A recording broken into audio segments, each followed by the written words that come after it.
কোনজন অদ্যপান্ত বিবৰী কওকচোন। বাদ দিয়েহে তোমাৰ পান্তৱ।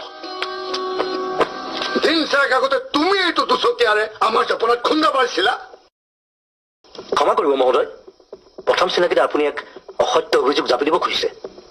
দুচকীয়াততো মই আজিলৈকে হাতেই দিয়া নাই। আৰু মোৰ স্বৰ্গীয় পিতৃয়েও কৈছিল, বোলে বিষ্ণু, দুচকীয়া বৰ অসংজাতি বস্তু, বিশ্বাসৰ অযোগ্য, ক'ত কেতিয়া দুৰ্ঘটনা সংঘটিত কৰে তাৰতো ঠিক নাই।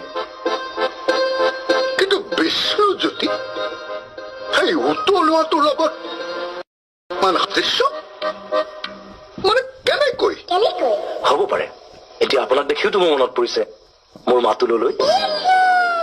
মাতুল?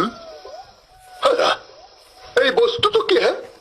নতুন হেমকোষৰ 1081 পৃষ্ঠাত আছে মাতুল মানে মোমাই। আৰু এই হতভগীয়াৰ আজি এজনো নাই মোমাই।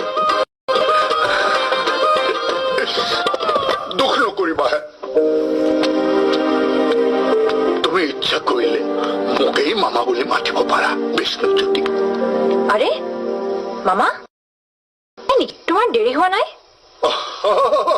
দেৰিটো হৈছে, আমি দুটা কথা পাতিলো নহয় জানো বিষ্ণুজ্যোতি? হয় মামা, আপুনিতো প্ৰথম দিনাই মোক মৰমৰ জৰিৰে বান্ধিয়ে পেলালে। যাবতো লাগিবই। আহিছো মামা। প্ৰিয়া, শুভৰাত্ৰি।